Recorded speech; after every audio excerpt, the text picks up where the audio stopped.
I recently stayed at the Hyatt Regency Paris Étoile and wanted to give you a quick room tour. I booked this room using Hyatt points, and it was 20,000 points a night for a club level twin room. They upgraded me to a king, and as you can see, the room is spacious and well appointed.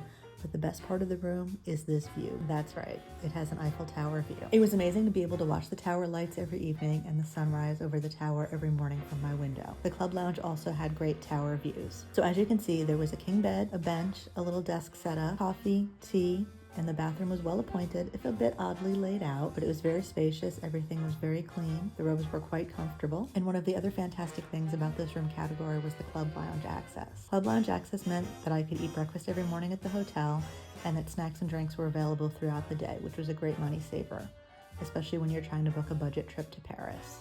The lounge was usually pretty busy in the morning for breakfast, but during midday and afternoon hours, it was often very empty. If you're heading to Paris, I highly recommend the Hyatt Regency Paris Étoile. It's located in the 15th arrondissement, and there's a metro station less than a quarter of a mile away, which makes it great for touring the city.